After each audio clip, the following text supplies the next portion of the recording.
training. So I will briefly introduce you to the participants of this training program.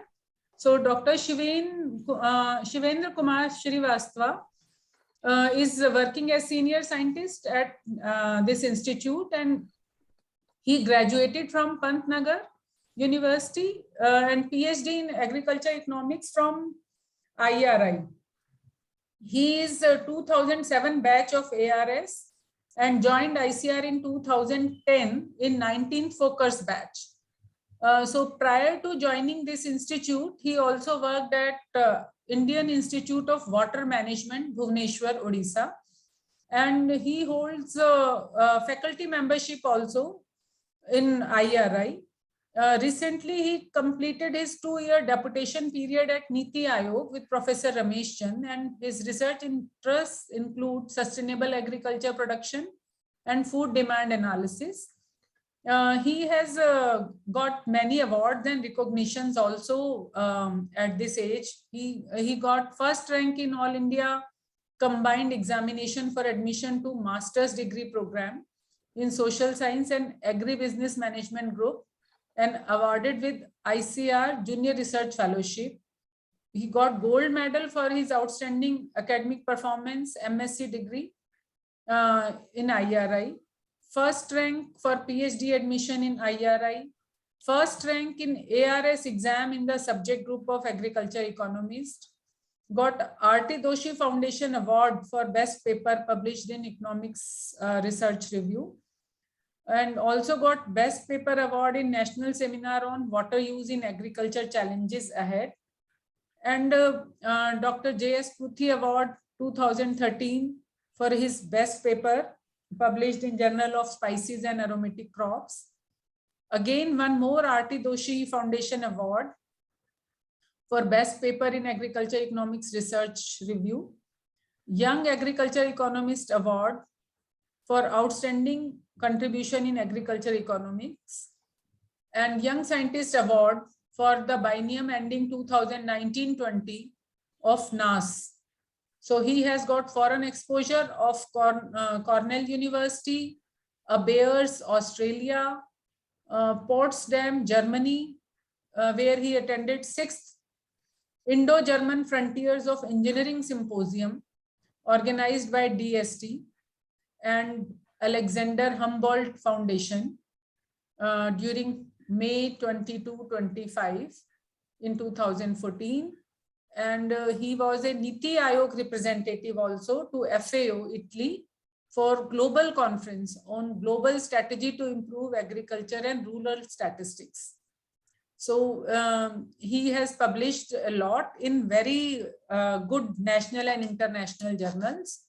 Also, he has been a member of many societies and big level meetings to give his advice on policy interface. So I would like to now invite Dr. Shivendra Shrivastava for his lecture on this demand and supply estimation based on consumer preferences data.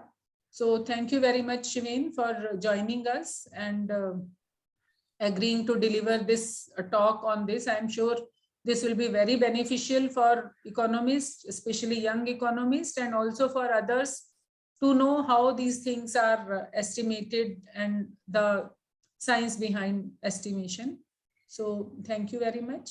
Dr. Shiven, you may now continue. Thank you very much, madam, for very elaborate introduction, and you really made me nervous. So many such elaborate introduction. So thank you. I always derive pleasure in interacting with others. So it will be a good experience for me also to discuss with so many people over here. So as you told that we have a mixture of both PhD scholars as well as professors in universities. So I welcome all of you on behalf of Madam and NCAP for this training program. And I hope that you all are having a good learning sessions, at least getting the briefings on the new techniques and analytical skills, improving your analytical skills.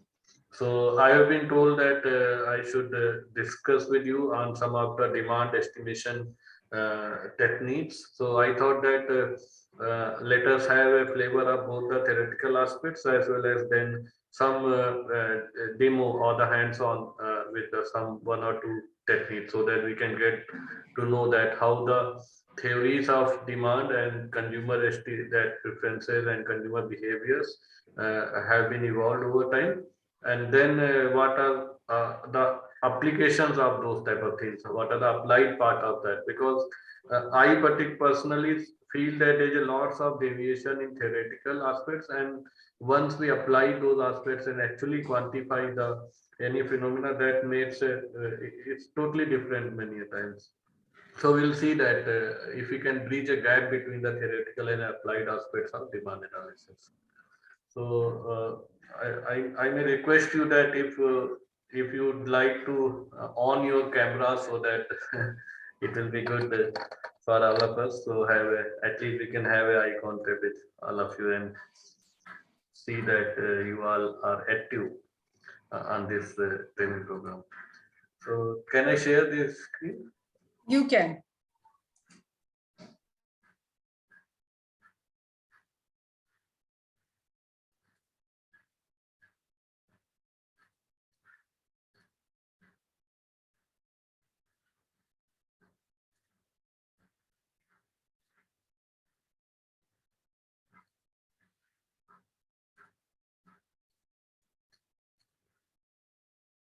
I hope the screen is visible to you. Yes, visible. In case anybody wants to have any clarification, I will be happy if you can interrupt me in between. So uh, let us make it more interactive rather than one way, because it includes mainly the theoretical aspects and then we'll move to applied aspects. So it is always better to clarify our doubts if we have any in between. So I guess it is 1.5 hour session. So I would like to be selective in things, that so that we can complete it both the theoretical and applied aspects of modeling consumer preferences and then estimation of demand on that. So we all know that in economics the basic elements which we study both at graduate level, undergraduate level, and then still in research also, we see that the two elements are mainly dominates the any activity, any decision making, and that's the demand and supply. And the interaction of demand and supply, it always leads to an equilibrium prices, and then on that particular price we consume a particular good. So it's all about that. Economy circulates about these two factors, demand and supply, and interaction between demand and supply leads to the equilibrium prices, and it's a dynamic process. We all know it. I hope that you have that much understanding that it's not nothing is equilibrium at a one particular point. It keeps on changing. So many times the demand keeps on changing, many times supply keeps on changing, and that's why the equilibrium price also gets changes. So we need to know that what are the factors which affects the demand, factors which affect the supply.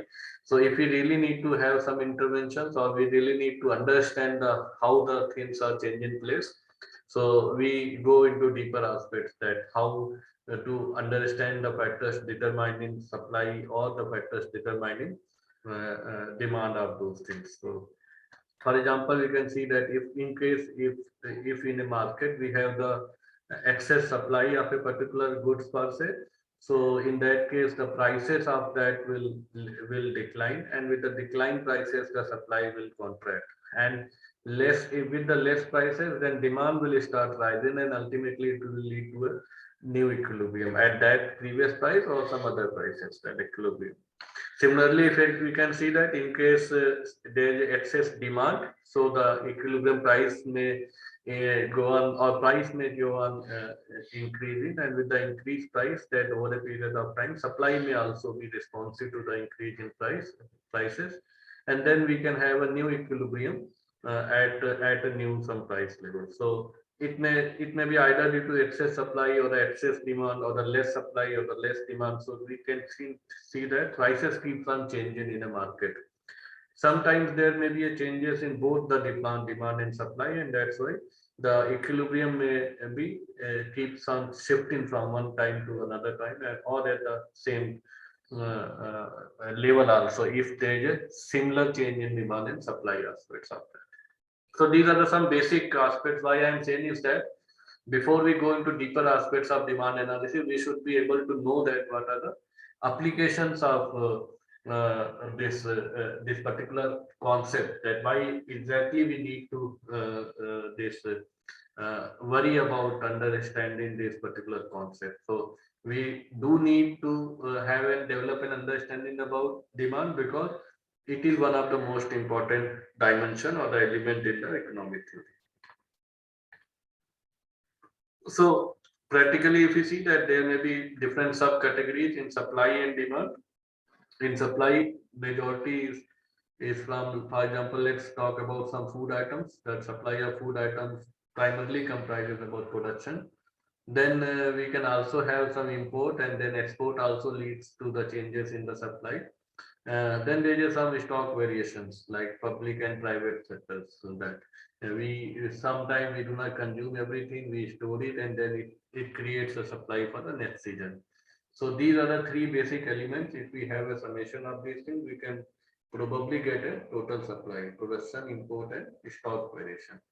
In terms of demand, it comprises of household demand. Household demand means what we all are consuming in the boundary of our households. Many a time we go out and consume anything, then we need to have an estimate on out of home consumption.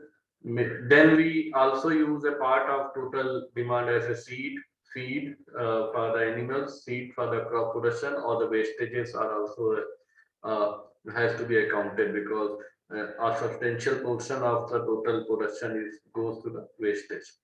Sometimes a particular commodity is used for production of some other commodities, or it may not be for the final consumption, but for the some other production. Like cotton is used for the production of clothing and other products. So we can see some of the uses of particular food might be for industrial uses. So if you really want to know what is the total demand of a particular food commodity or the non-food commodity or any other commodity, we broadly need to have estimates on these four components, right? What is the proportion of household demand, what is the proportion of out of home consumption, then seed, feed, wastage, and then industrial use.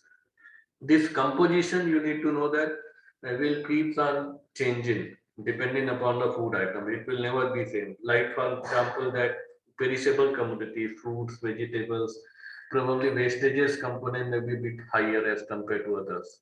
For the processed foods, probably out of home consumption might be of the higher proportion as compared to the household consumption or something. So we need to have a specific composition for different depending upon the food items which are going to study.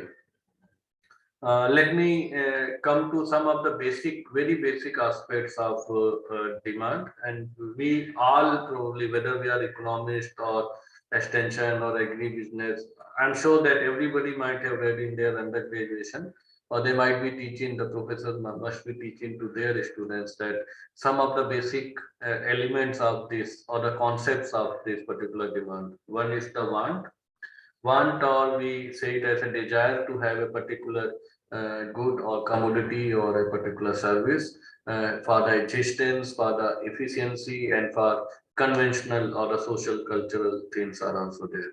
So we can have a desire for many things, and that we can further classify our wants into a necessity, comforts, and luxury. Necessities for existence, we need some commodities like minimum food, some clothing, some shelters for our existence. So we need to have those type of commodities or services with us, which forms a necessity in our life.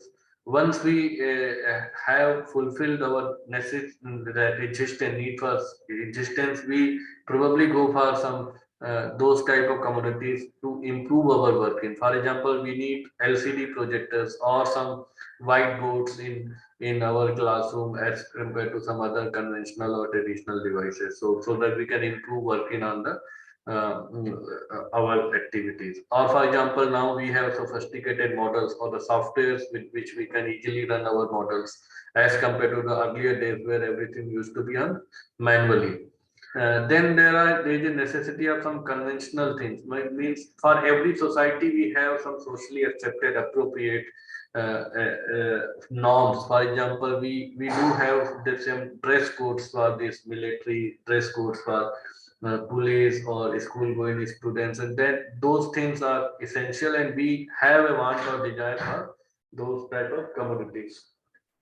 Sir, एक lecture ले रहा था यहाँ पे. Then after that necessity, we need we can further classify our things into comforts, like we can fulfill our basic necessities both by the fan or the air condition, but we will prefer air condition because it is better and gives us more comfort. Or simply we can still go on and classify the things into as a luxury items, like we can prefer our sedan cars versus the hatchback sort of kind. So there is some classification based on some criteria that wants are the desires, which can be classified as the necessity, comforts, or the luxury. This is also and that depends on the preferences of persons, standard of living of the person, then stage of economic development, country where they are residing, or the time period. There are many factors which that influences this one. And one thing and also there, one commodity which may be a comfort for a particular person, it may be a necessity for other person. So there is nothing fixed in that. It will keep on changing. We need to know that it's a very dynamic process. It's very relative process. So whatever commodity is there, it's all because of our conventions. We have classified those things, and it's all relative. That's the key point from this particular thing. Once and as I told that we cannot fulfill all of our demand because this human mind is full of desires, but we cannot be fulfilled. We cannot fulfill everything or every desire, but those desires which can be backed by the purchasing power and willingness to pay by individual consumers, they constitute the demand. So we need to we know it actually. I'm starting from basic just to have a common understanding among us. But these concepts are very much known to us that once the desire or the want is backed by the purchasing power and willingness to pay, then it constitutes a demand. Okay, so demand is also a product of time, place, and price. It is the price specific. So it will keep on changing. So if there are different prices, the demand will be different. If there is a different place, demand may be different. So that distinction has to be there. The demand constitute that we must be backed by some willingness to pay and ability to pay, basically. So once we have a demand, once we can purchase a particular things out of our income, then it leads to a then consumption. Then we consume those particular goods or the services, and once we consume those things, we derive something. What we derive? We derive satisfaction. We derive utility. So in fact, once we are consuming the things, then it leads to a destruction of the utility, and that leads to a satisfaction of the want. And that is the whole process which we need to basically understand and express in terms of mathematical things so that we can depict the rational consumers. Okay, so these things are should be clear in mind that why once we say that take the terminology demand, it means that we are having ability to pay for a particular things and we can actually consume those things. And once we are consuming these things, so once we are consuming these things, then it leads to a satisfaction. So that satisfaction is the ultimate objective of us, which we satisfy, that which we achieve by consuming a particular goods or services. So these phenomena actually we need to depict in such a way or through graphical or through mathematical language so that we can depict it. And by so for that depiction, basically we have many theories available in our economic literature, and one of the basic theory in our economic literature is the well-known, well-established law of demand. So law of demand, we all know that it is the inverse association between the quantity consumed and the prices, and then we must have studied what are the various determinants of demand. So in that way, one thing what I felt when I was a student in UG or masters, that we used to see this demand means it's only one variable, it's only price which affects, but it's not like that. It's a multivariate association or the relationship between the quantity demanded and many other factors. So once we define a particular law, it means it's only because for the simplicity we are doing that. But actually in application, there are so many factors which we need to account for while estimating the demand. It may be own prices, it may be consumers' income, it may be prices of other commodities, it may be consumers' taste, distribution of income in the society, population, then consumers' wealth, credit availability, government policies, past level of consumption and demand, and past level of income. So we can keep on listing any variables, these variables which will have either direct or indirect bearing on the demand. So it's really a multivariate association, and to me it seems that it's very simple to state a law of demand, but once we really need to estimate the demand of a particular goods and services, we need to have we need to control lots of factors, and which makes it more complicated, and it requires a full-fledged methodology which has been developed and is still evolving in the economic literature. So I have planned to give you a glimpse about that, what are the basic things which we need to understand and consider while modeling a demand system.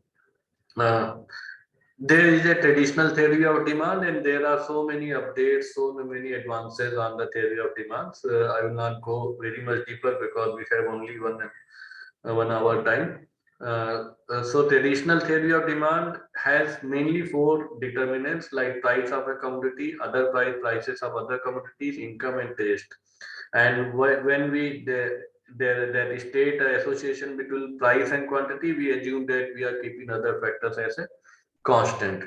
There are some limitations also of this traditional theory of demand. It means that it only examines the final consumer's demand for durable and non-durable goods, of course.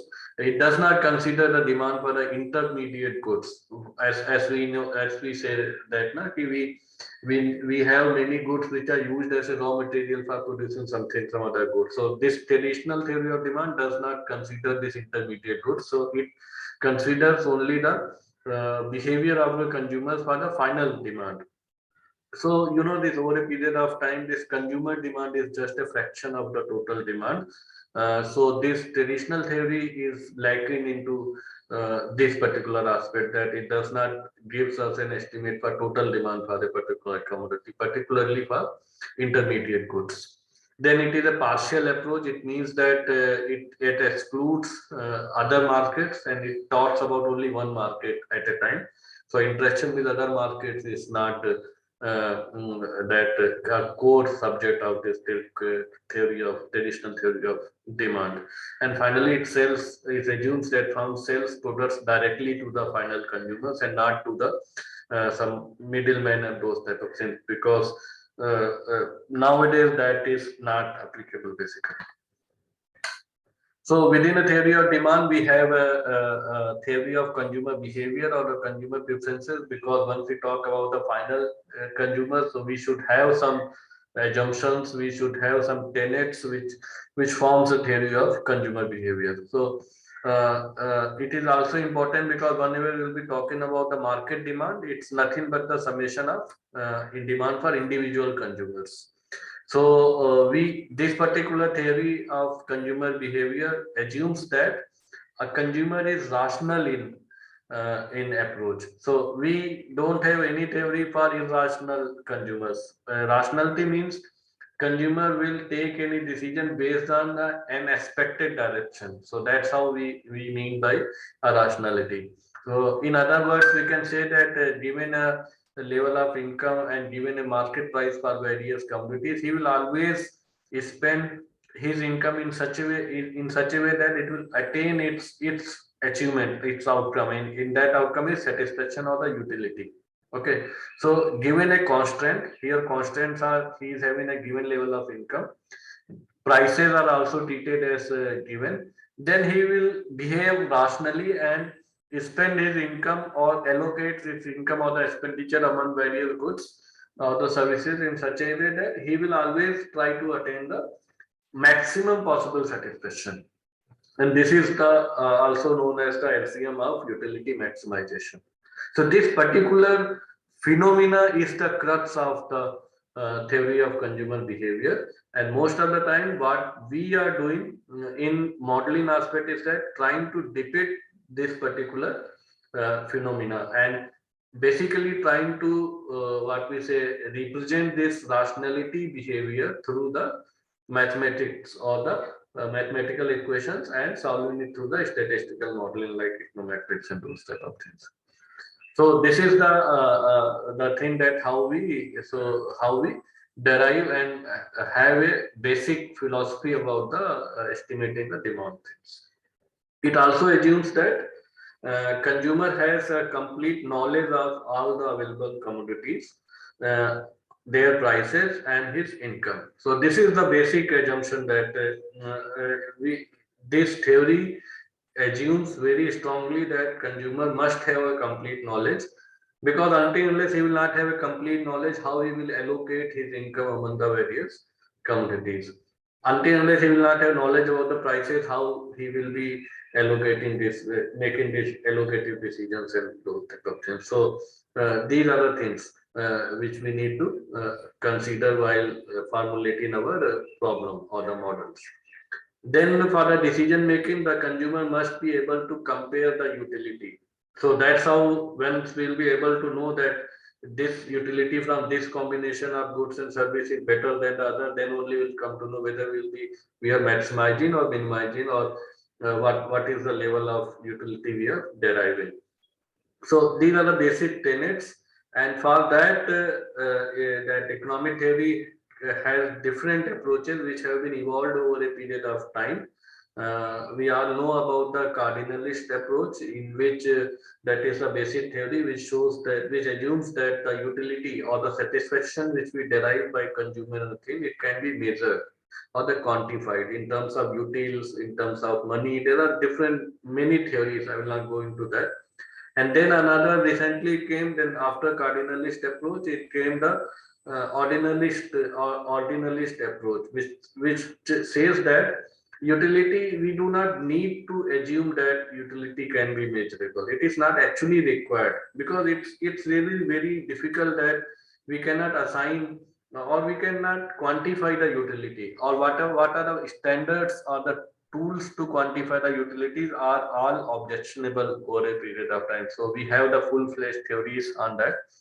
So the approach of ordinal theory says that we can derive the same demand function, we can derive the even maximize the utility even by without assuming that it can be measured. Okay, so we do not require to measure the utility, we only require to identify or rank the utility from or the satisfaction from the different combination of goods in the ordinal magnitude. So ranking itself provides everything. Whatever we can derive from cardinalist approach gives the same thing. We derive the same demand function, same indifference curve by the ordinal theory. It's that also. So both the approaches gives the same results. It's just about there is a difference in the assumptions on that. Let me just after this basic theory of this consumer behavior, let me just represent in this in terms of simple statement, mathematical statement, because that's how we are going to estimate that. So our ultimate problem was that how we can or how a consumer can maximize his utility or the satisfaction given a level of income and the prices. So our ultimate function is that we need to maximize our utility function or we need to maximize our satisfaction. So utility can be written as a function of QX. QX is the quantity consumed of the different goods and services. So here we can assume it as a monetary unit, but it may not, it really does not matter actually whether we need to measure utility or not measure, because ultimately we are going to derive a formula which will give uh, uh, the some equation, some formula in terms of quantity of outputs and their prices and the income of the consumer. So that will be given the maximum utility for this particular thing. So if the consumer buys about QX of this quantity, so its total expenditure will be what? Quantity multiplied by prices. So that need to be maximized means we will be maximizing the difference between the utility and its expenditure. So QI, U minus QX into PX, we need to maximize. So this is what we have written in mathematical equation, what we have actually stated in the last slide, that consumer wants to maximize its utility. So for that we have some approaches also in in mathematics. So we have some necessary conditions. If we need to maximize a particular equation or the function, we can take a partial derivation of that function and with respect to quantity, and then we can make it equal to 0 and solve the equation. We will get a formula, and that formula will be, we need to fit it through the models or something. So we can take a derivation of QU, del U by del QX minus del PX into QS by QS, and we can equate with the 0. So this will be, price is given, so it is a constant. So constant and dQ by dQs will be 1.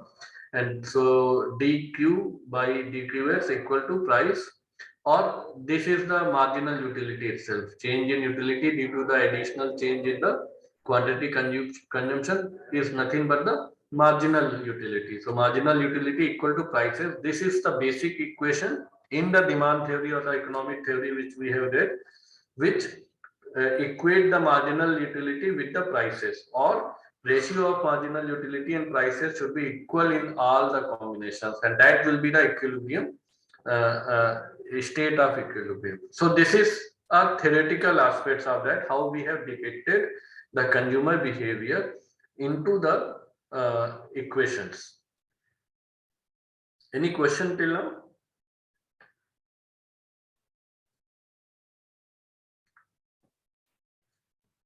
No, sir. Okay, I hope I'm understandable in these type of things, and this is very basic aspect. So if the consumer derives a greater utility from a commodity, he can increase his welfare by spending more on that commodity. So, but still you must be having somewhere in your mind that how to actually get a data on marginal utility, price data we can get. Then how do actually we go on observing these type of things? We don't have any data available with us which gives us marginal utility or the other things. We get a data on what? Consumption of a particular things, price of a particular commodity, income of the things, not on the utility.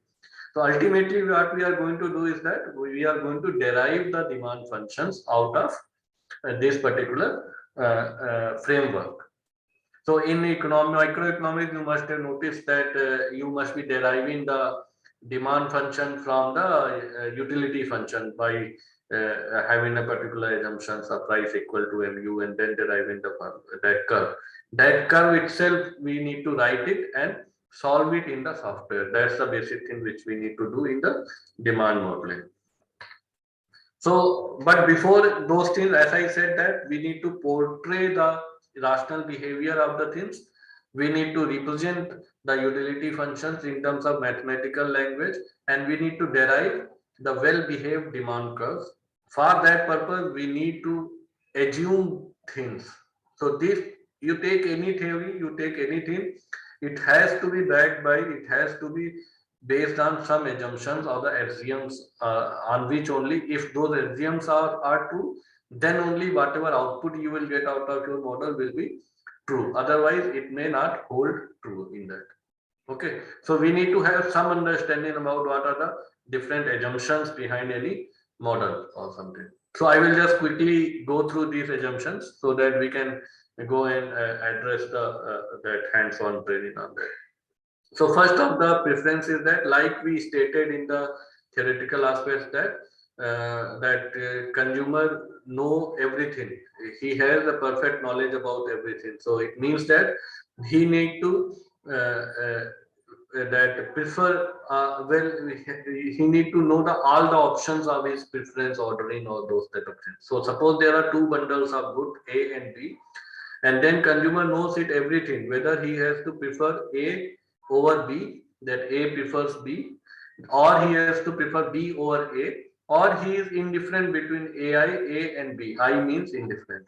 So it means that consumer, a particular consumer who is going to take a decision on the particular consumption or the demand of that commodity, he knows, and he clearly knows about whether he knows he will prefer A over B, he will prefer B over A, or A is indifferent B. So he will choose one and only one option out of these all the things. So this is called as a preferences of completeness assumptions. So you must be thinking that why do we require this? What is the purpose of this type of assumptions? Purpose of this type of assumption is that if we need to really portray the rational behavior, if we really need to draw an indifference curve which is convex to the origin, which is downward sloping, it has to be based on these things. If these conditions are not hold true, then we cannot draw a downward sloping convex origin, this indifference curve.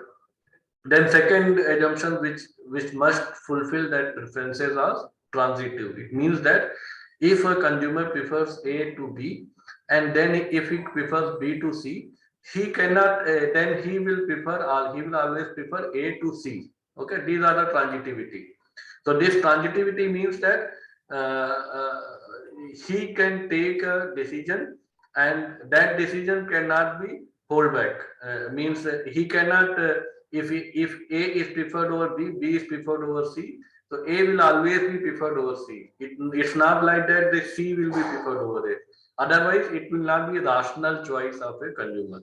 So if we need to represent a consumer's rational choice, these conditions has to hold true in that. Then we should have a assumption on the preferences of continuous. Continuous means we have two variables, na? Discrete variables, continuous variables. So discrete variable, they will be, we cannot draw a smooth curves like these curves are there.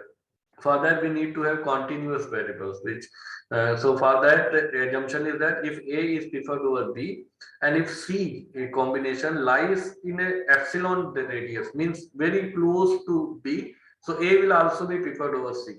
So if A is here, B is here, and nearby if C is there, so A will also be preferred over the C.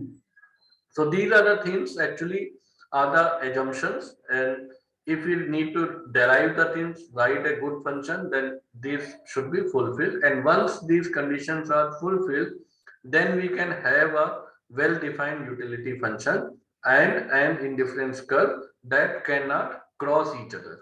So indifference curves actually should not cross each other, which we have read in our microeconomics, that they have to be something like that, shaped in the pan shape and not disconnect, that cross into each other. If they are crossing to each other, probably we cannot portray the rational behavior of the consumer. Somewhere we are deviating from our assumptions. So if we do not deviate from our assumption, if we really need to portray our consumers behavior, so we need to ensure that we follow these assumptions on that.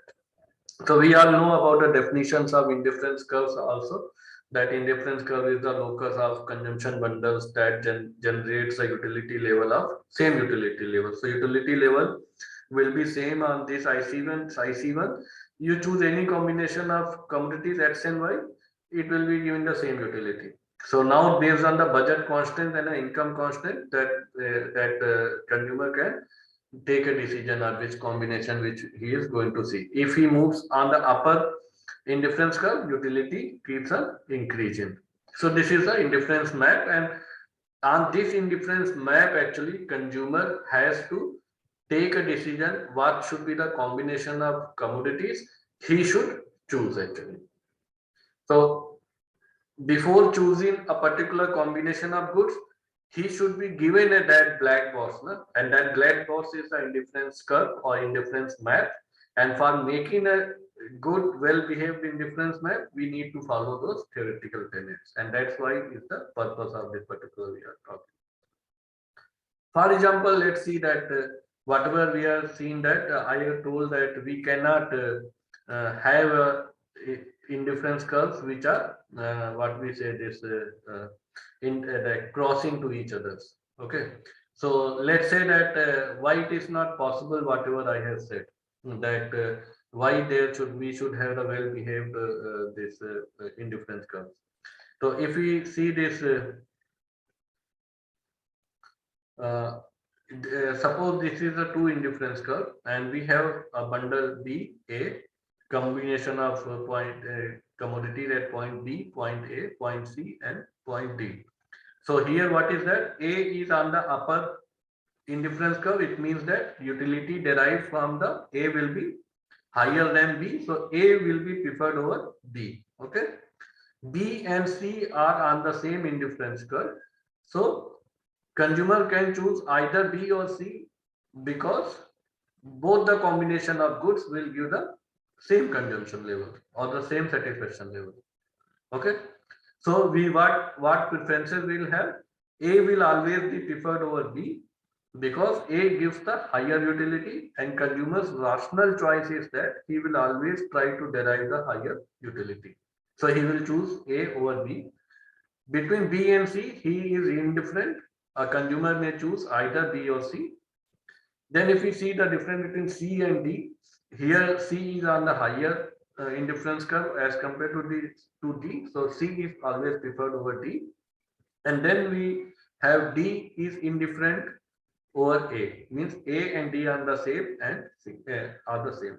Now, if we assume that, suppose let us assume that they can cross to each other. So what will be happening there? If A is preferred over B, B is indifferent over C. So as per the transitivity assumption, A should be preferred over C. Okay. So once C is preferred over D, okay. So A should also be preferred over D. Okay, you got it now? A is preferred over B, B is indifferent to C, so A is preferred over C, and C is preferred over D. So A will be preferred over D, but here A and D are on the same indifference curve. So which is contradictory to each other. So here there are two things. I am saying that A is also preferred over D, and we are also saying that A is indifferent to D, which cannot be possible. So for depicting the rational consumer choice, it should always be there. These indifference curves should not cross to each other. And for that, if they are not crossing, it means that we are depicting consumer choice in a better way.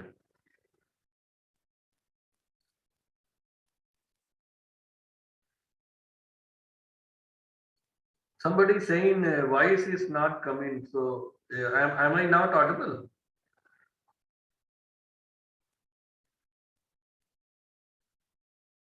Yes, sir, you are audible. Okay, okay. I just saw one message. Okay. So those three assumptions, that completeness, transitivity, and this one more was what we say this continuous, were basic assumptions for which we need to have it, which we need to fulfill. Apart from that, we have two or three more axioms which are not means must for deriving the thing, but they are useful functions, like assumptions of non-satiation. Non-satiation means consumer always would prefer a large amount of goods or more amount of goods as compared to less. If he is having an option, if he is having a ability and willingness to pay, if more is there, he seems that better is the case. So in the layman language, this assumption says that consumer always places a positive values to the more consumption as compared to the less consumption. In mathematics also we can express like this. If suppose there are two bundles A and B which composed of two goods X and Y. So X means XA means amount of X good in bundle of choice A. Similarly, amount of B, X amount in choice B. Then Y is the amount of Y in bundle A and amount of Y in bundle B. So if we have a commodity or the amount of good A and amount of good X, both are same in A and B, but amount of this Y is in bundle A is higher as compared to amount of Y in bundle B. So his natural choice will always be that he will always prefer a bundle A over B, because he is getting the same quantity of goods in both the bundle of good X, but for the good Y, he is having the getting the more quantity of Y as compared to in bundle B. So he will choose the he will prefer A over B, regardless of the level of XA, XB, YA, and YB. So this is some mathematical jargons. Simply speaking, it sees that indifference curve will stretch out endlessly. So it means that there will always, it's not like that for a consumer, there will be only 3 curves. It's all about the convenience. There will be endless number of curves which you can make it. And that is possible if we have the assumption of non-satiation. So this is the basic behavior of the consumer, that he always prefers that large volume and large level is always better than the less. Then we have the diminishing marginal rate of substitution, which is important if we really need to have a convex origin indifference curve. That rate of substitution between the goods X and Y is diminishing at the diminishing rate. So that if we have this assumption, that in indifference curve will be convex. So in our theoretical textbook, we actually have read all those things, that indifferent properties of indifference curve. That is what actually I am also saying. We have the convex origin, they should not intersect and those type of things. So what I have come to know after going into details of this theory, that all those properties of the indifference curves are to depict the rationality in the choice of the consumers for any combination of goods. Here you may also think that why we are taking only X and Y. We consumer do not consume only 2 goods, so it is only for the sake of simplicity, that he can have this any number of goods and so consume any number of goods on that. So this is all about what we have discussed, is that we have made a statement about the rationality of the consumer, that consumer behaves rationally. It means that he wants to maximize his utilization or the satisfaction given his constraints on income and this prices. In that constraint, we need to depict it mathematically. For depicting those rationality behavior mathematically, we need to fulfill and some of the axioms, we say it as assumptions on that. So that's what we have discussed till now. Once we are able to write down our utility function, constant function, then it comes the challenge of that how we solve those equations. Okay, so we have the simple example. We have one method also solving the maximization problem or the minimization problem. You must have read those things. So we have a Lagrange multiplier method which help us to solve these type of problems. Okay, so let's say, for example, suppose we need to maximize a utility or function z. Let us forget about utility function or other things. For simple mathematics, we have a Lagrange multiplier method. Suppose we need to maximize a function called z, which is a function of quantity of goods X and Y, subject to the constraint S plus Y less than and equal to 100. Okay. So for this, we have a Lagrange multiplier method, in which what we do, we add an extra variable or the Lagrange multiplier, write a new function, and then take a partial derivative with respect to different variables, and then solve the equations. So first step is that we create a new equation from the original information, that is L is a function of xy plus lambda x minus 100 minus x minus y. How it came from here? So we have actually added this one equation and this equation. So new equation L is the name. Just we can give any name. Is a function of x f into xy get function plus this is the new variable we have added Lagrange multiplier. Then we will write in this way that 100 minus x minus y means this left and right we will put it into in terms of equations. Then what we will do, we will have a regular maximization problem, take a derivation of this function with respect to, let's say, x. This is not complete, this is the small d partial one. So will be a function of x, means y will be a constant, it will go up minus x means this will be 0, this will be 0 and this will be minus x means minus 1. So what we'll have, derivation of del d lambda by del x will be minus 1 into lambda only equal to 0.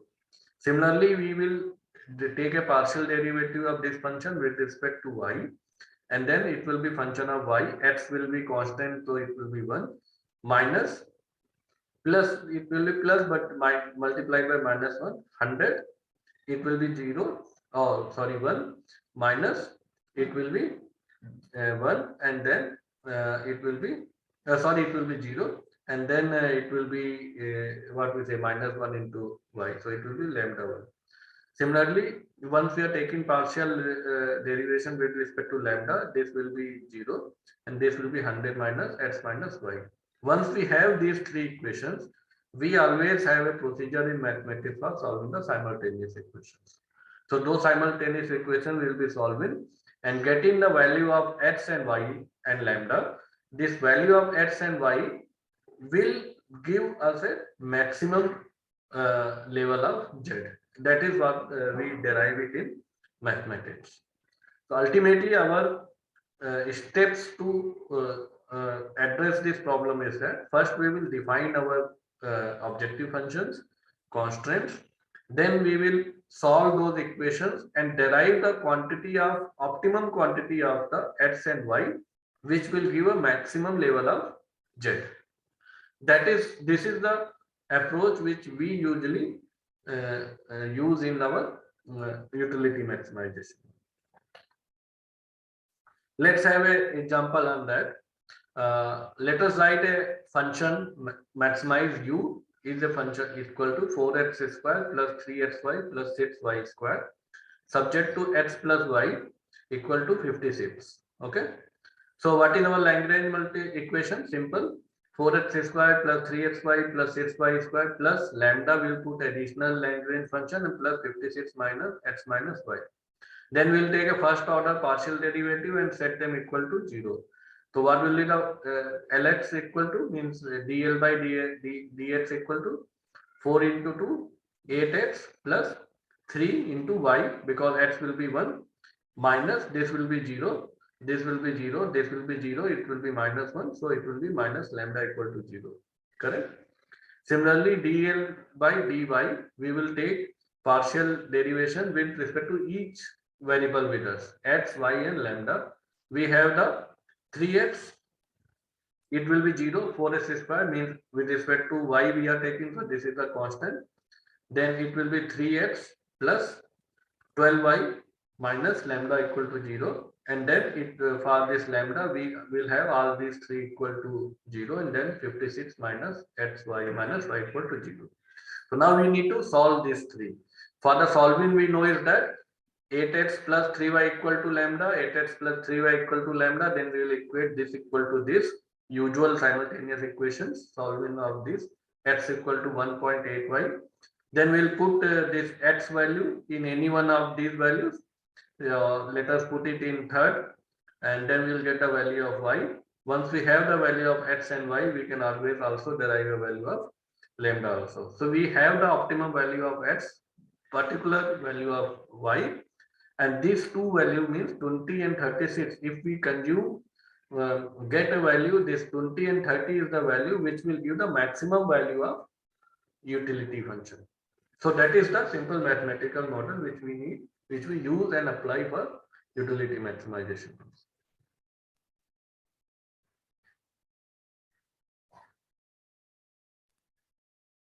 Any no query?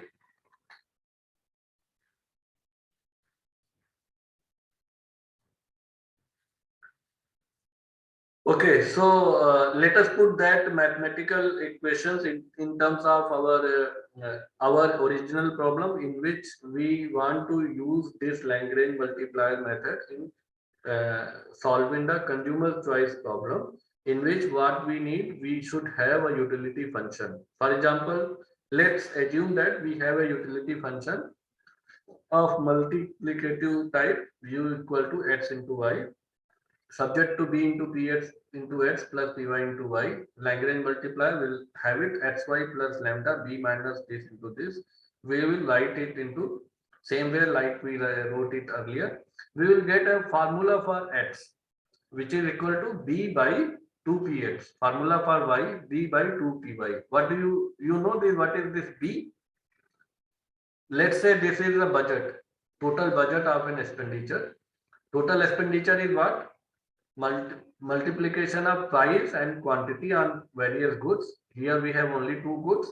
So if we suppose we have only two goods in question, so total expenditure of the consumer will be the multiplication of price with the quantity demanded equal to their total expenditure. So total formula which we will have for optimum quantity of x will be the b by 2px. It means that b is the total expenditure or total income of a consumer. So you know now in the basic theory of this demand theory, which says that quantity demanded is a function of inverse, it is inversely related to the price of x. So you can see this by, it is 1 by 2 of px. Then quantity demanded of a good is directly related to the income or the expenditure of goods. So these things are means as per our basic consumer theory, which we have stated earlier.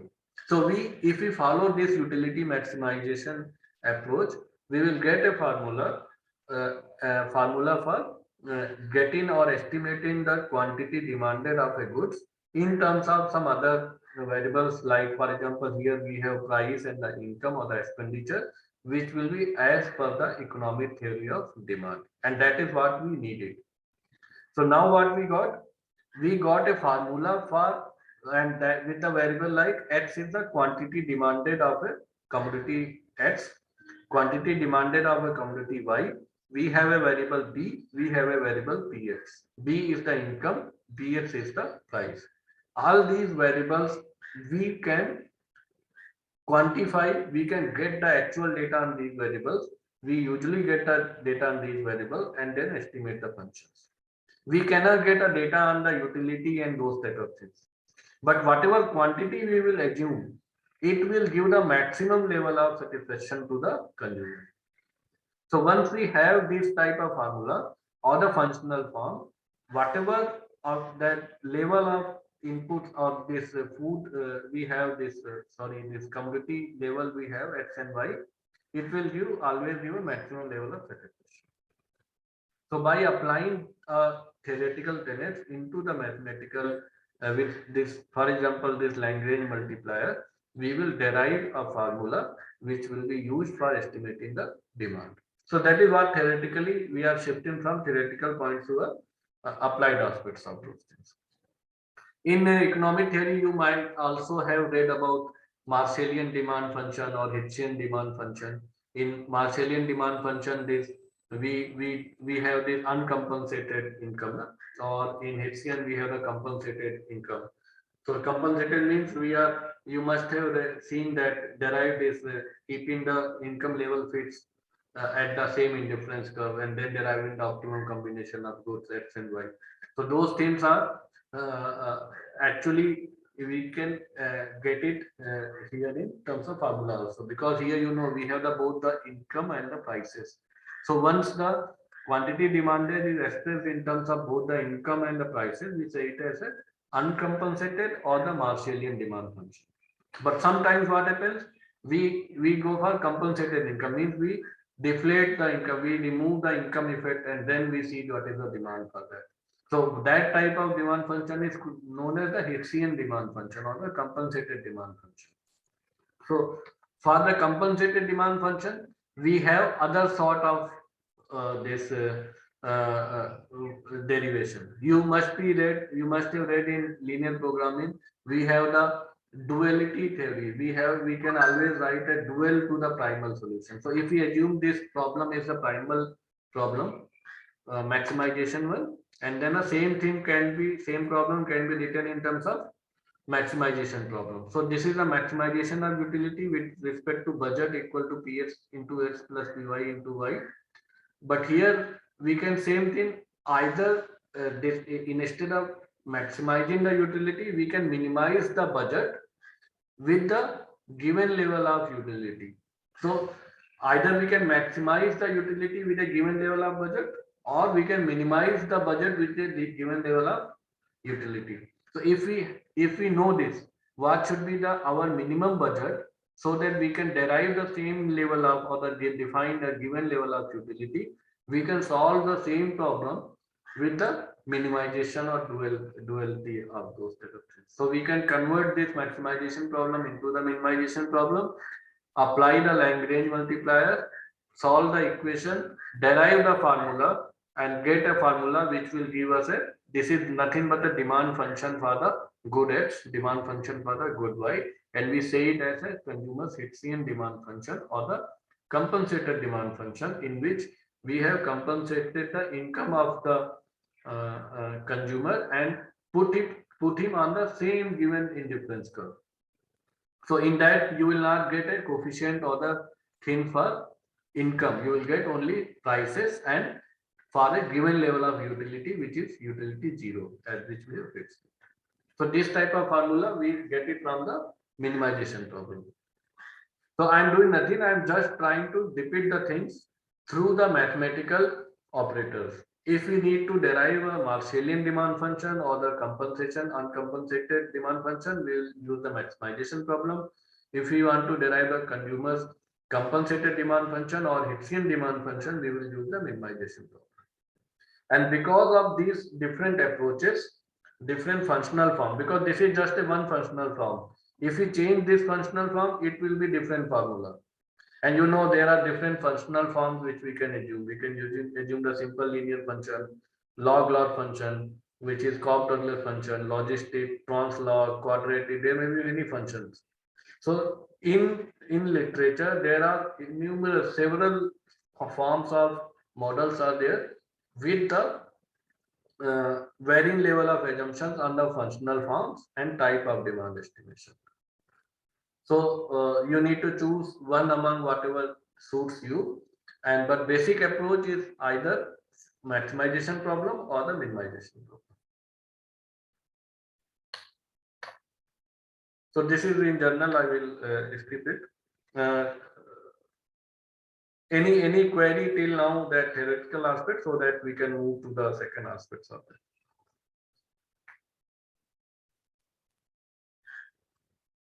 No?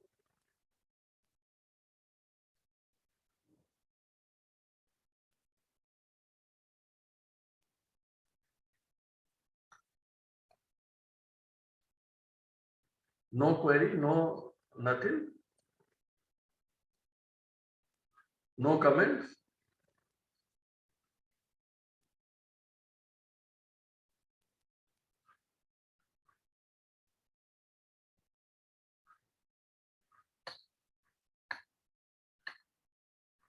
I hope you all are there.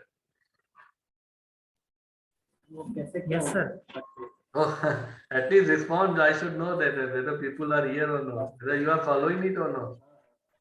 Yes, sir. Okay.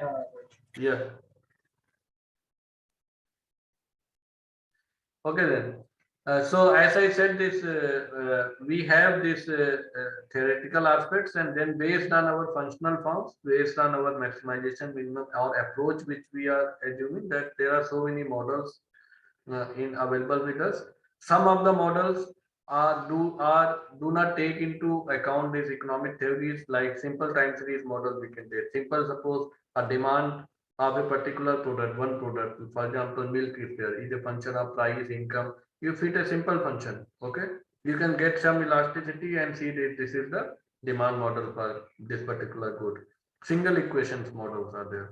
But you know this, while estimating the single demand model for one particular good, that you assume that consumers are not treating taking into consideration other food products or non-food products. So it is not true most of the time.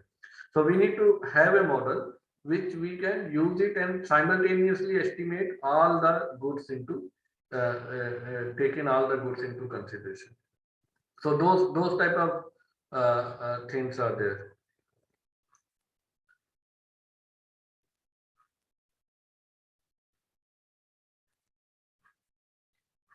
Then we have simple models also. We have some complicated models also. Simple model, as I said, you can simply run a single equation, one equation model without a choice of functional form. Because most of the time, which we assume that if you choose log function, it is okay. But many times it is not rational or practically depicting the consumer's choice. So then we have a demand functions which uses theory of demand, as we have said, as a guidelines. Like we have the linear expenditure system model, we have the AIDS, means almost ideal demand system models, and derive the in which these model derives the estimable functional forms of demand equation. Like we have derived the simple one. This AIDS model derives the functional form using the minimization problem, and then we put a constraints on demand parameter. Whatever I will come into that how we do that. We derive a set of equations. We solve those set of equations by imposing some of the constant. And imposition of constraints means we are trying to fulfill the assumptions of the demand model or the assumptions of the demand model which we have said it that. So that way we have the approaches, we have the clear-cut steps and guidelines for estimating the demand equations. So we have so many models. I will not go into that the basics of each model because one model itself is a big takes lots of time to do that. So these models, as I said, this LES, AIDS, those are for the final consumptions. Then we can also estimate the demand for inputs like labor, capital, seed, like in agriculture, we do those type of things. For that, we can estimate either cost function or the profit function. And then using those cost and profit function, we can derive the demand for inputs like price, elasticity, and for these particular inputs. So we have different categories of that. So for that, today's my job is to give a glimpse of all those things so that if you are really interested in a particular model for suppose LES or AIDS or time series or the input demand model, you can further go into that and see that. Even I can also assist you in case you prefer to that. So we have some of the approaches. Model means that we will estimate the elasticities, either price elasticity or the income elasticity. Then one of the use of those price and income elasticity is that we need to get some projections or the estimations of the demand. We say that suppose we need a demand forecast or a demand projection for the future 10 years, 20 years, or tomorrow or day after tomorrow. So we need to have that demand estimations and demand projections. So out of these four components like household demand, out of home, seed and industrial use, the maximum biggest thing is that household demand because we need to fulfill the basic tenets of the demand theory. So for that also we can go from the simplest way to the more complicated ways. Simplest way will be that what approach will that simplistic approach means simple we can take the what is the per capita consumption expenditure consumption of a particular good, then we can multiply with the population and tell it this is the total food demand for this particular year. So that is the most simple way. Okay, we take the actual consumption multiply with the population. Then we have the normative approach. Normative approach means what we can say take it that we can take the minimum amount of nutrients or the energy which a body requires. For example, we require a minimum amount of calorie daily we require about 2200 to 25 kilocalories per day as a minimum calories for our norms are there, the Monday dietary norms. So what we can see that by normative approach we can estimate the quantity of the goods which can, or the food commodities which can give us that minimum calorie or the nutrients intake. So we can estimate or derive the minimum demand for that, because we all demand minimum amount, at least minimum amount of food to exist in the nature.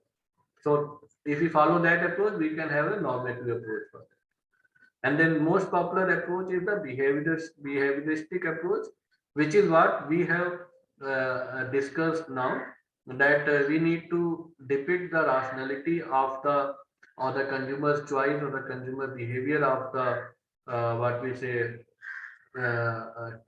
consumers into the equations, and then estimate the price or the income elasticities, and then estimate the food demand projections or demand projections for any other commodities. So if we want to see that how the consumption pattern is changing due to the change in income, demographics, social changes, and we want to capture those type of things, we should go for the behavioristic approach. And behavioristic approach in the simple sense is nothing but estimating your elasticities. For example, income elasticity, it will give us that when the income changes, how much can be a change in the demand. You then have some other formulas to include those estimations for estimating the total food demand. Then we can have indirect food estimations, like we can identify the uses of seafood, processed foods, and industrial uses, some standardized coefficients, apply those coefficients and convert in terms of food items. So I will not go into this.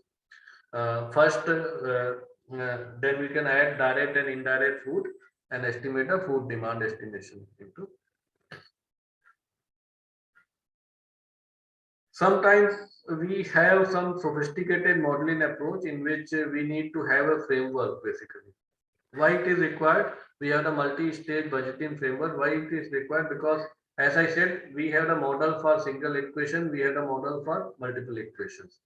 In real life, what happens? One consumer is having choice of many items together. It can, it has to take decision on many items, which are related, some are non-related. So we will have a many more, so many number of equations we can virtually or practically cannot estimate.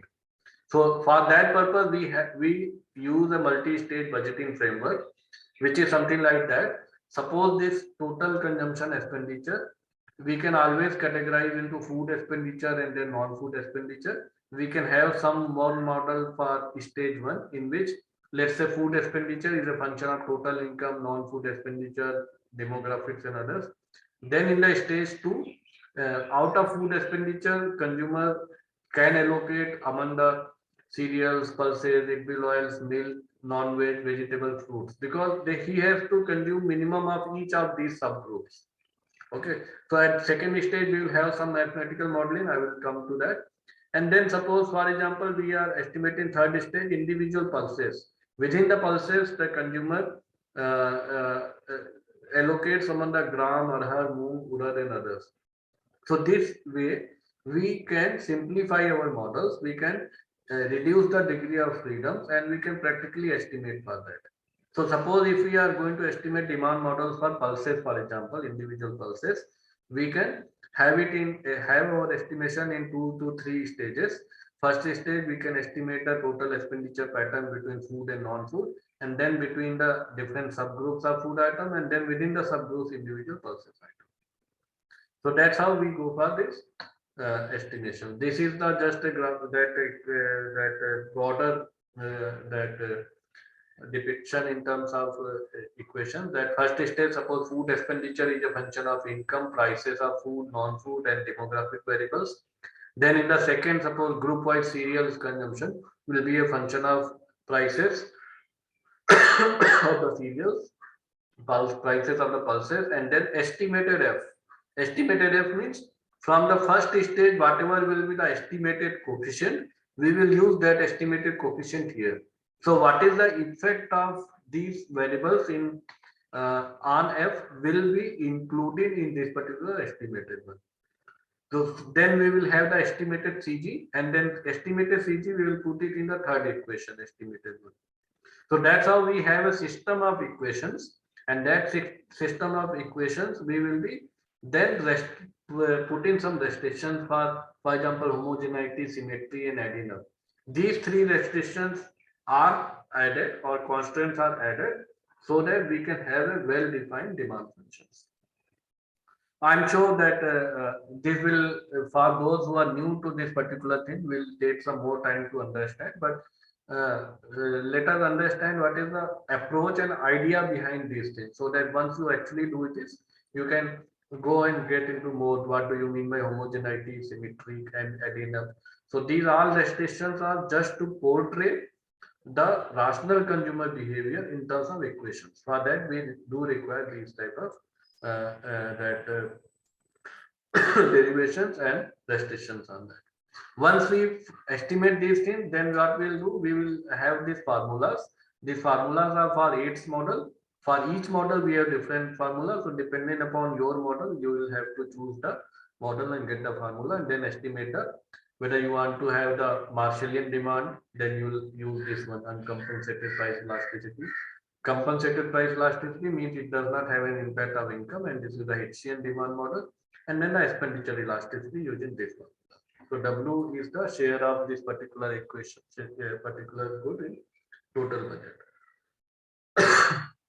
So ultimately, suppose from this particular model, what we will get, suppose expenditure elasticity.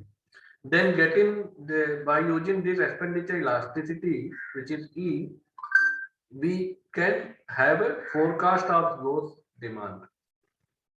The forecast of those demand, suppose demand in a period T means future period will be a base demand in the base period, suppose this year, then total population in the future period plus 1 plus per capita change in income. Because this is a behavioristic approach, we expect that with the change in income, our consumption pattern also changes. We will use this expenditure elasticity estimated from the last stage, and then change in income will be this multiply, and then we will compound it with the year for which we are going to estimate. So this is the theoretical the approach for estimating the demand forecast.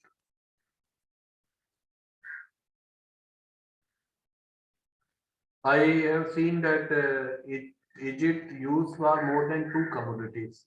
Certainly, actually, this particular one person has asked that whether it is used for more than 1 commodities. Dr. Ganga Devi. Certainly, because these are the 1 commodity in this particular stage. This one, stage 3. This is SI.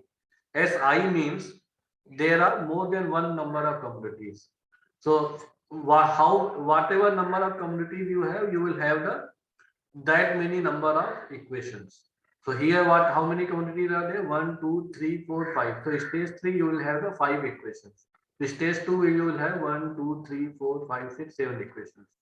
So stage 1 there will be 1 equation. Stage 2 there will be more than 1 equation. Stage 3 will be more than 1 equation. So it's all more than 1 commodity. So ultimately whatever elasticity you will get after accounting for all the commodities together. So we are estimating demand for all the commodities together, so that then only we can portray the consumer's choice. Until unless we cannot compare the things of utility, how he will make a choice.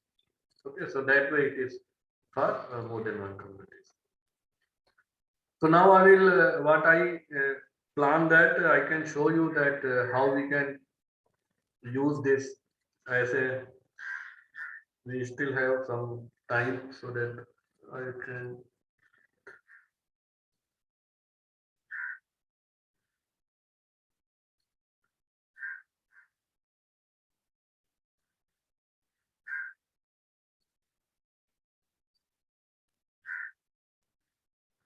So from those models, actually what we get is that we get the demand projections. So if I need to show you some demand projections, so we get, I will show that how do we get this elasticity. This is the expenditure elasticity for suppose cereals.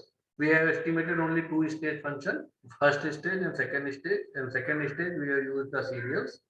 And cereals we got this elasticity, income elasticity we say, okay. So before showing to you that how we can estimate elasticity, let us see that what is the use of those elasticity. Okay. So use of that elasticity, as I said, this is the formula for demand projection.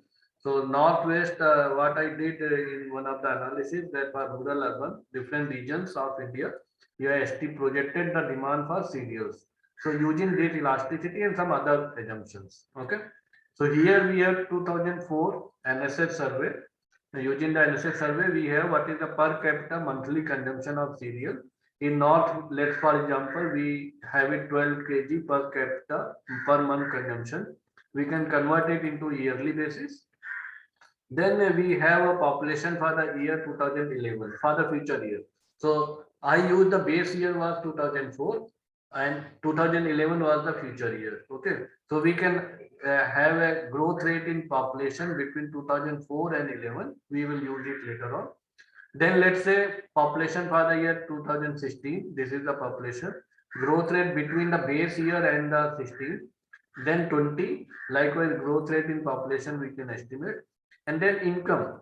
So base year was 2004. Let us say this income between 2004 and 11 was 7.25. So this is the total income. We can estimate the per capita income because everything is in terms of per capita. So how we can estimate per capita income by minus growth rate in income, total income minus growth rate in the what we say population. So that is what we get the per capita income growth. Similarly, per capita income growth between 4 and 16, 17 by income growth minus this one. And then we have the elasticity. Using this formula, then we can estimate the total projected cereals in 2011 in terms of million tons. I converted per capita into millions by applying this formula. So this is for the 6 years away from the base year. Means 2004 was the base year. So estimated for the 6 years away. So it was a 33 million tons for the North India and rural areas. Then for 16 it was 37 and 40. So my purpose to show is that using this particular formula, once we derive these elasticities, then our own assumption basis we can estimate the projected food demand. Then we can develop different scenarios. Like this is a business as usual, means actual growth in the income. We can assume higher growth, we can assume slower growth, or we can assume the differential growth in the population. So depending upon our analysis or our requirement, we can estimate these things. Yeah, somebody asked that can you practically show the how the elasticities are estimated? I'm going to do that only. I'm going to show you that for that we require some software. So I particularly use SAS software. I do not know how many of you are using this SAS software, but I will show you that how to use this one so that if you are interested, even we can take other lecture as well as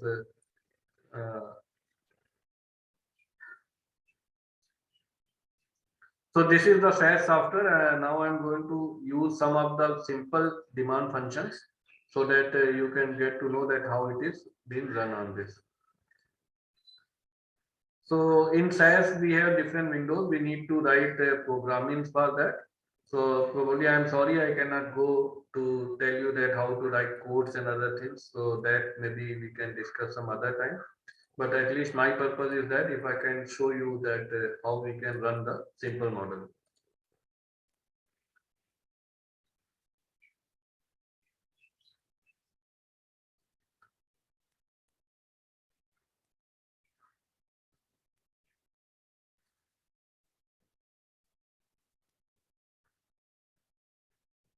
So this is our code. So before that, let me show you. Can you see this Excel sheet?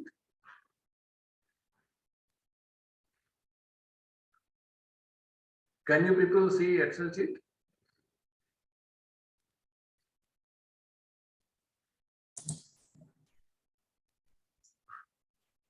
No or yes? No, sir. Excessive did not sound. Okay. Now? Yes, sir. Okay. So I have one small example that we have the information for the years 96 to 2004, 10 years of data. We have different milk products. For example, we have the milk products for cheddar. Cheddar is a type of cheese or some item made by milk, like what we say paneer or something.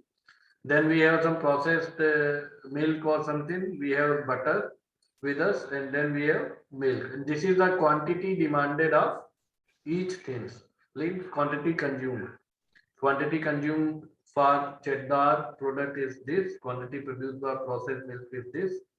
Milk is this. Butter is this. Milk is that. It's And cheddar and this processed diet is a cheese actually. yeah, cheese. One is Cheddar cheese cheese. and one is some other substitute of cheese. वो foreign में कुछ खाते हैं वहाँ पे.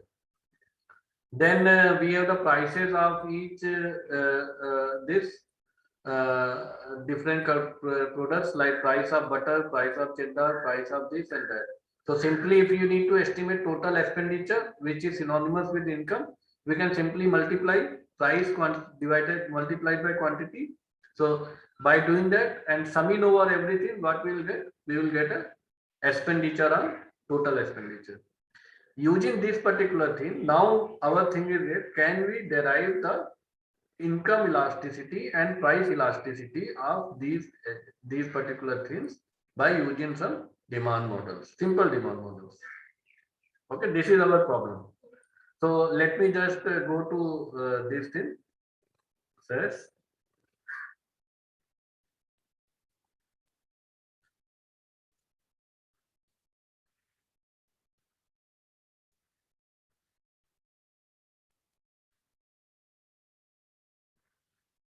so here first we need to import our data set.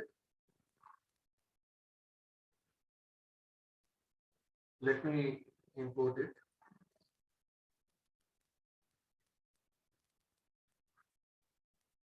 Sir आप लोगों ने साइंस में क्लास ली है क्या इसमें अभी? Subhash sir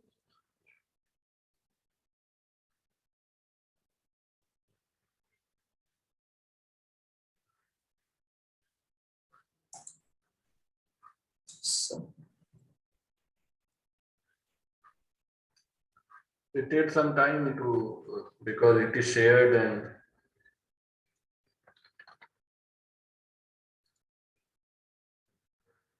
so for still working with SAS, we need to import that file into this SAS. So the same file I have right now in SAS, like year, observation, cheddar, process, milk and milk. So these are the variables. This is the quantity and this is the price of that. Okay.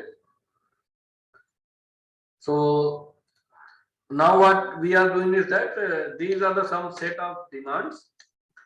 Here what I have done is simply estimated total expenditure.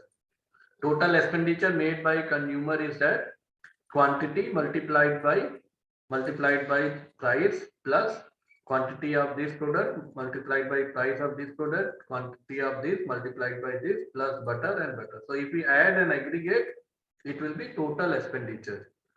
So for estimating the expenditure elasticity, we need to have or derive a new variable which is estimated. Then suppose we are estimating log function model. Functional form, suppose we are estimating log. So we'll estimate new variable log milk will be equal to log of milk quantity. Log cheddar, log of cheddar, log process, log of process, log butter, log of butter.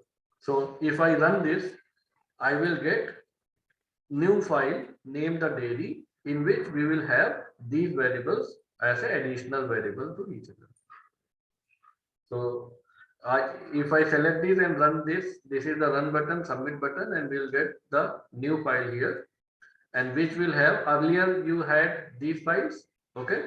Now you have new variables also. This log expenditure. This expenditure is nothing but what? Summation of product of price into quantity. It is a 76, 77, 82. Then we have log of those things. new this thing. So what I have done, I have created some new variables out of the existing variables on price and quantity. Now what I have, suppose we have unrestricted double log demand. Unrestricted means, as I said this, if you want to fulfill the demand theory, you need to impose certain restrictions so that we will be able to portray the consumer's response or the consumer's decision. In this particular example, for example, we are doing unrestricted, means we are not trying to impose any conditions or the restrictions of homogeneity particularly. Homogeneity means if you have read the economic theory, there is a price illusion, means no money illusion, means if you increase the price and income by the same proportion, it will not have any impact on the demand.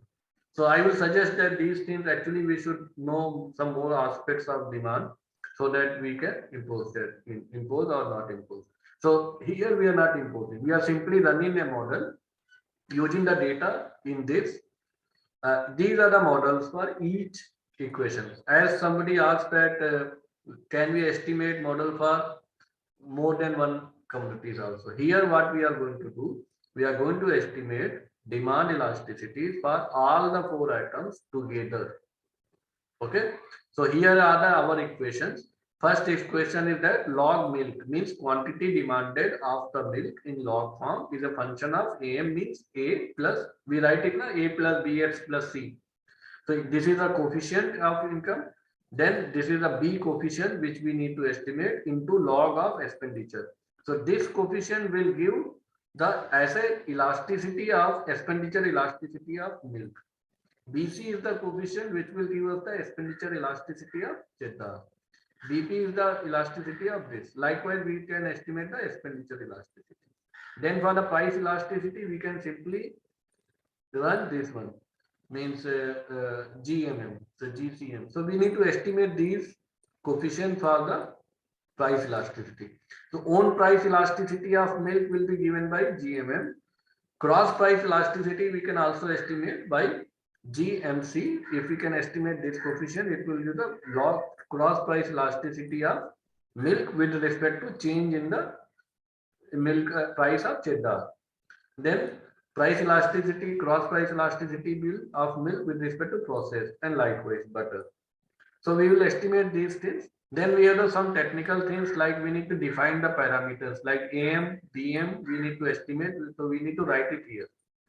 AM, then first BM, then GMM, this one, then GMC, this one, GMP, this one. Then for second commodity, we can write ACBC, like for first equation and the fourth equation. So these are the parameters which we need to estimate.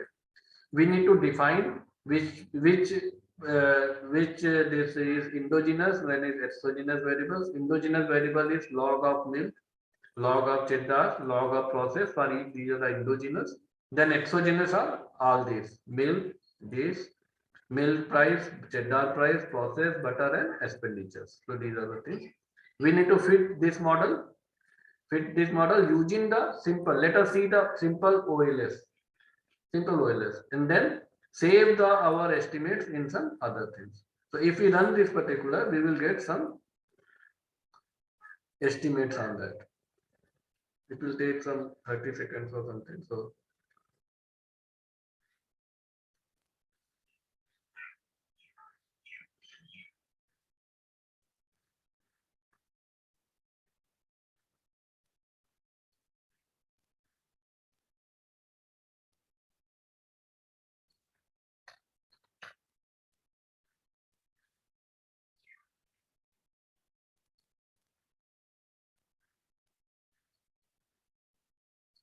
So once the model is being run, we can see that what are the steps the software is taking. So it is an iterative decision that convergence criteria is met, and now results will be publishing. So it will give us some results.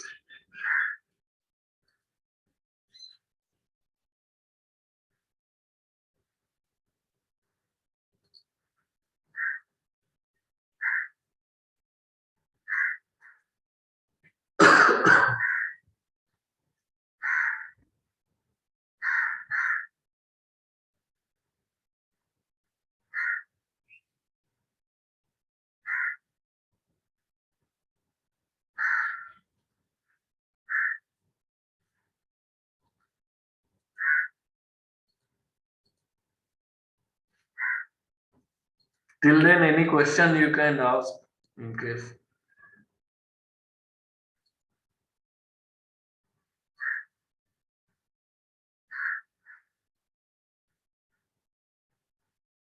Any query or comments, if you could not get anything also you can tell me.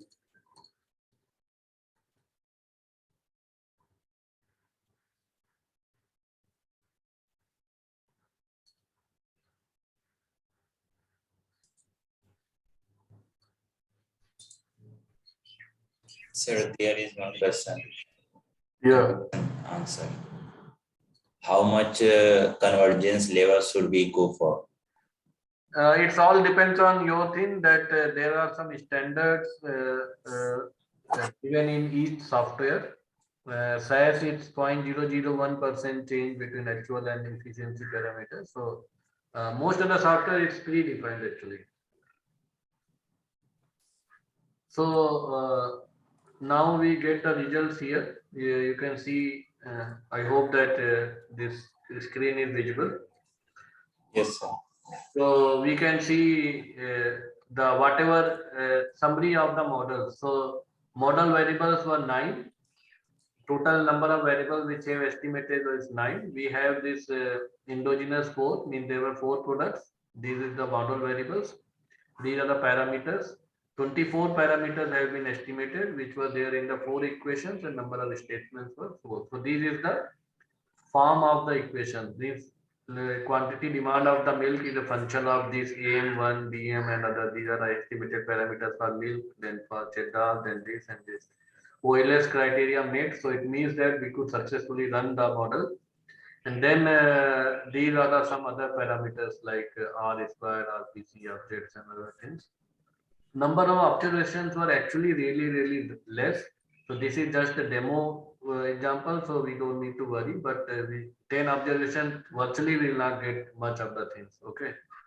So these are the estimated parameters like AM, BM, GMM, GC. So for example, now you need to see what is the price income elasticity. Okay. So what was the income elasticity coefficient? Income elasticity coefficient probably will be given by this. Suppose we need to have income elasticity of milk. So it will be given by BM, coefficient BM. So coefficient BM gives the 1.7, which is significant at 1% level. So 1.7 is the income elasticity of milk. So suppose what is the price elasticity of milk? It is a GMM. GMM is the 0.98, 0.89. So it is a price elasticity of milk, which is significant.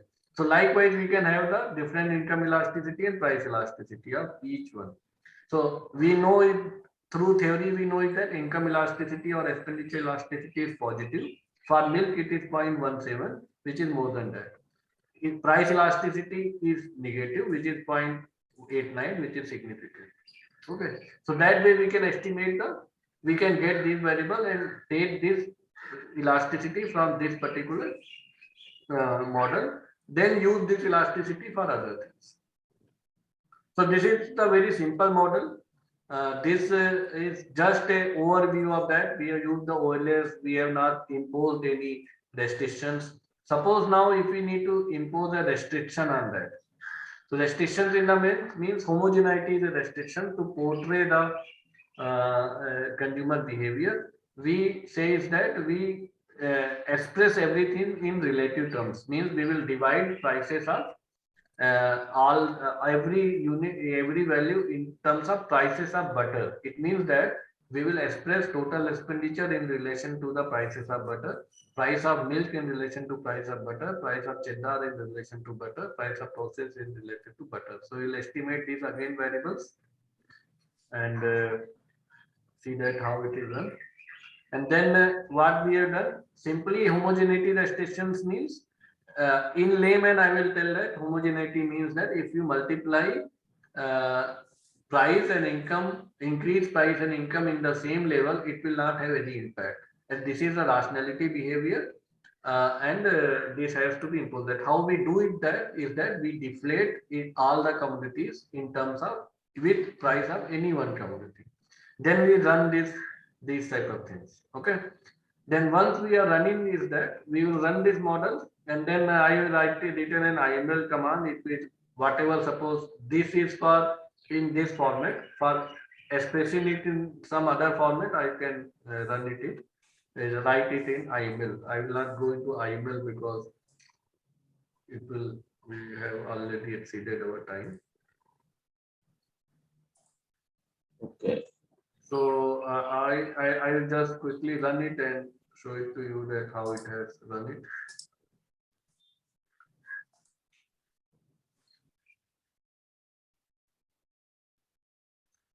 Can we estimate elasticity in SPSS and Excel?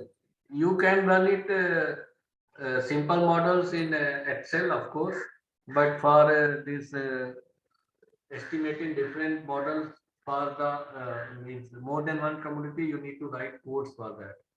And I think code means you should have this in Excel also we have macro and other things. No? So for macro, we need to write those macros for Excel sheets. SPSS also similarly you can estimate, but you need to write your own programs. So many times it's a menu driven thing. So if you don't have the simultaneous equations modeling aspects, then you need to write your codes. If it is there in menu driven, then you can write. I will suggest all of you to learn and work with R, because once we know the basics of R, we have ready-made programs available for different in each exercises. Even the sophisticated models like quadratic weights and other sort of things. So easily ready-made programs are available. Simply you run those programs, get the codes, and get the elasticity coefficients. So R is a good software nowadays, which is open access, freely available. Moreover, you have the ready-made built-in programs in that. Even SAS and other things, I don't know how many people are having access to that. So that way it is a bit inaccessible in today's world. General terms I can say is that you can use any software which has some inbuilt programming for the simultaneous equations.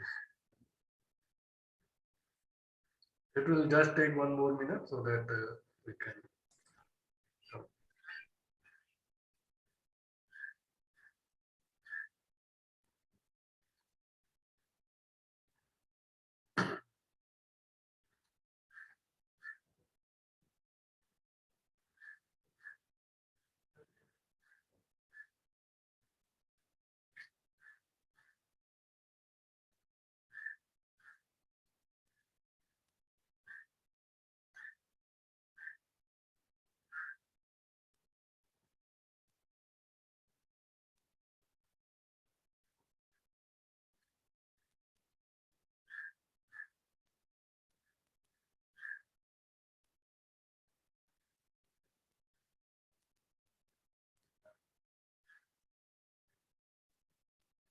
So we have not to, now we got, suppose earlier it was price elasticity of milk, income elasticity of milk was 1.7, but once we estimated, imposed the restrictions, it increased to 2.4.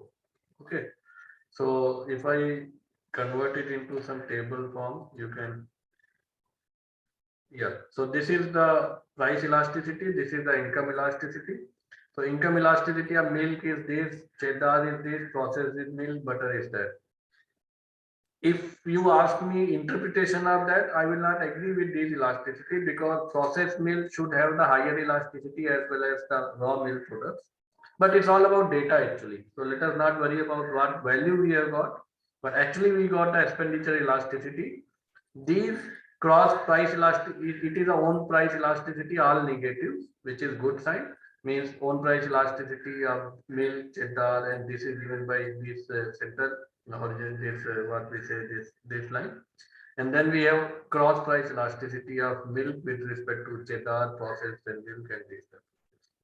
So we can use those things, and these are the some graphics to show this weather observation of goodness of fit and other things. So this is how we can estimate few things. So when you share your Excel sheet of elasticity which you have shown. Of course, I can share with these sheets as well as papers. I have also published papers on elasticity, so I can give those papers and you can go into that. I know, friends, that it's not very easy to get everything in the first lecture. So this was just for the glimpse purpose, and we really need to work. If somebody of you are having some interest in estimating the demand, food demand for your thesis purpose or for your students or for your research purpose, if you need anything, you can contact us anytime, and we can have a detailed a program or a workshop of 1 or 2 days on this particular model, because 1 hour, 2 hour, it is certainly not possible to understand everything. So we should go on in that.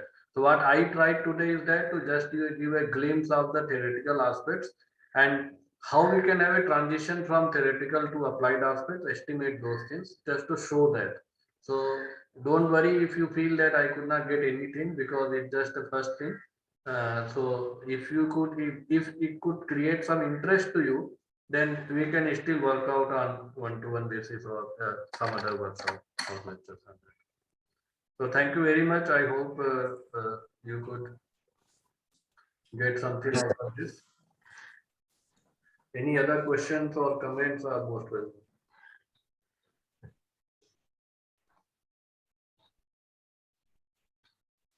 So I think you have answered all questions what they raised. So even though it is theoretical, but I think theoretical knowledge is required to apply it properly in practical applications. And Dr. Shiven has already offered you one-to-one help also, like those who would like to work in this field. Some people are asking for sharing the SAS codes. Shiven, like I can share, and I will tell me that how I can share. If you want, I can share in chat box right now, or you can share with us, and we will share it on the group. So those who want, they can download their groups. So this is one way. So I think if there are no more questions, let us break for lunch, and thank you very much.